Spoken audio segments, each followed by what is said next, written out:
Hi guys, this is jsnrom.com and I'm here with the unboxing of the OPPO Find N2 Flip, the latest foldable clamshell phone on the market courtesy of OPPO.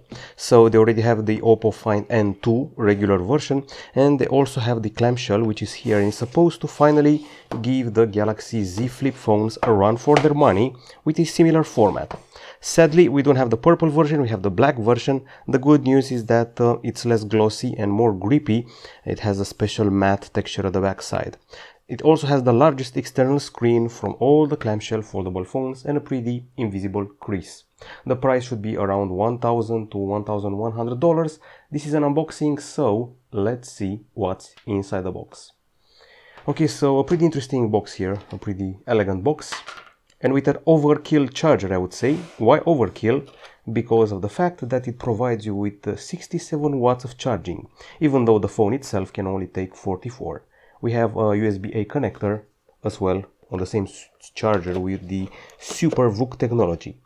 Now, we also have here the cable going from USB-C to USB-A, and the device has already boot up, as you can see for yourself. The product was unveiled at the end of February in London and we were there to see it. Closes up like this and fits right in your pocket. Also inside the box we have this envelope which pretty much seals the deal on all the accessories that I can show you. Okay, so in this envelope you can find, I would say, typical stuff, even though some of these phone makers nowadays don't give you cases for their foldable phones. So first things first, there is a case, a two-part case, as you can see here, plastic and transparent. Next up, we have these documents, quite a few of them, also the metal keys to access the slots. There's the safety guide, there's the quick start guide, and there's something here, premium benefits, hopefully didn't cancel anything with that QR code.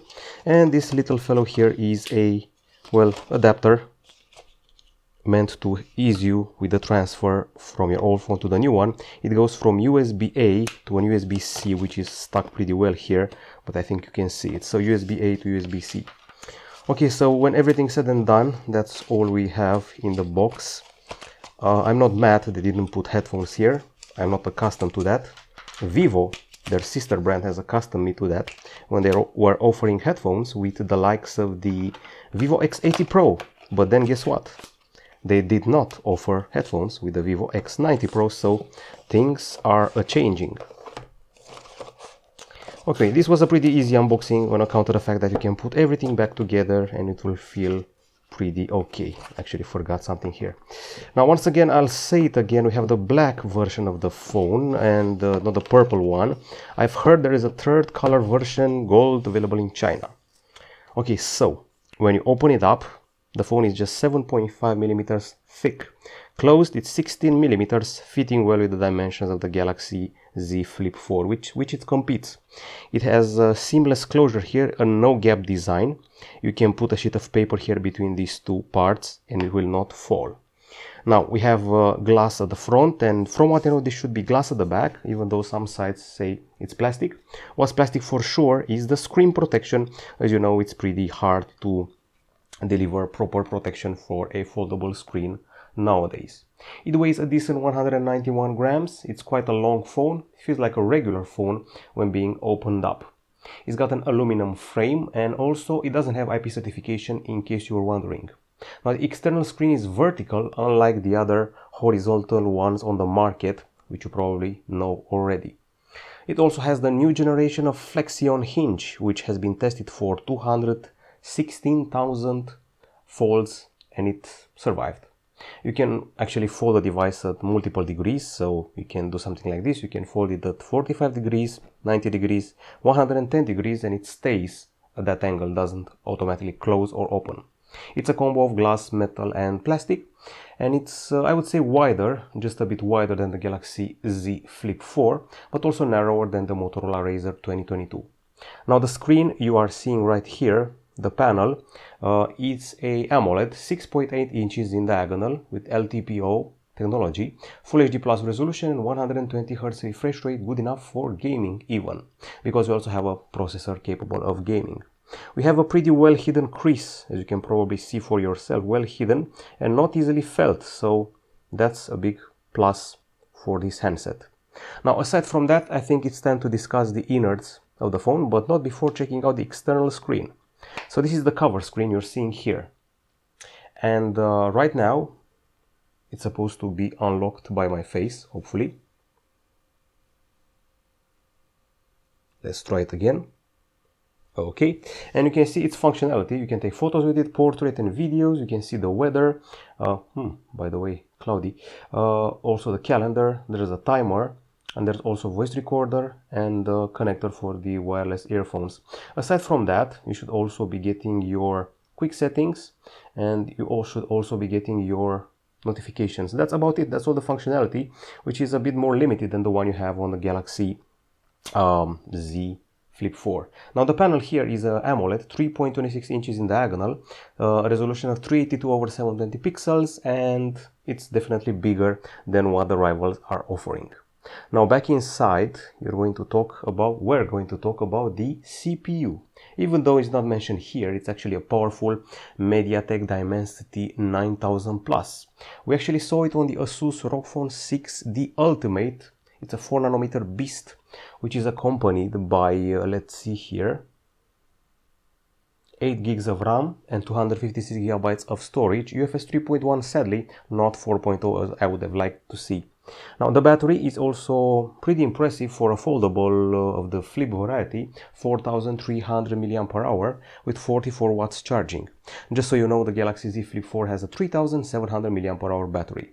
We also have stereo speakers, one's at the bottom and the other one's at the top, and the fingerprint scanner is nestled here in the power button. It's a capacitive sensor. What else? Well, on the connectivity side of things, you're treated to the typical things like 5G, Wi-Fi 6, Bluetooth 5.3, GPS dual band, NFC, and an USB-C 2.0 port at the bottom. Now on the camera front, I think you'll find some interesting stuff here. So a main 50 megapixel sensor with a 4-in-1 pixel, so it takes 12.5 megapixel shots, f1.8 aperture, sadly no optical image stabilization, 8 megapixel ultra wide, no autofocus, and f2.2 aperture, plus the dual LED dual tone flash. Now the selfie camera is actually a bit more interesting here on account of the fact that it's a 32 megapixel shooter which has autofocus, and that's always a big plus for your selfie needs. Even though if you're not happy with it, you can easily use the external screen to make these cameras usable for selfies. Now we go further and we have a quick glance at the camera interface. First things first, so you can split the experience into the viewfinder and the options like this. And by the way, we also have Hasselblad technology here. It's written on the box and it's manifested here, especially in the Pro section, when we can tweak a variety of settings and take raw shots. Other modes include panorama, movie, slow-mo, time-lapse, stickers, text scanner, and X-Pan. The X-Pan is also Signal. We're using Hasselblad technology. This is the photo with the AI scene enhancement. This is the video with its own AI highlight video. And this is the night mode with a special tripod mode. And by the way, once you tap this little icon here, you can do the preview on the cover screen. So that's its feature. Videos can be taken up to 4K, no love for 8K here. And I think that's about it, plus a few nifty filters to apply when using the photo mode and also the video. So there you have it. Now software wise, this is obviously Android 13 with something called ColorOS 13 on top. We have these beautiful colored icons here. We have the foldable features and the widgets you can assign to the external screen.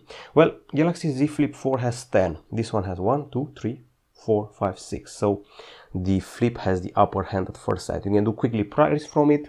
You can also use a special pet for it as you customize the screen. So yeah, you can put a pet you can take care of on the external screen. Speaking of software again, once again ColorOS 13, it lets you add up to 8 gigs of virtual RAM. It also lets you use a window of this sort, a sidebar with these apps which will open in a floating mode to complement your recent apps which are open from here for your multitasking needs. You got the leftmost Google News feed, and finally, let's see what else. You got your game section here with a bunch of settings and tweaks related to performance and whatnot, and the always useful application that tweaks the performance of your device and should be here somewhere the phone manager, useful for diagnostic and tools and payment protection, emergency calls, backups, kit space, and so much more. Okay, so all in all, things you have to remember: the device feels comfier than most foldable flip phones. It's comfier than the Motorola Razr 2022, also comfier than the Huawei P50 Pocket. In the black version, it's maybe not as feminine as the P50 Pocket.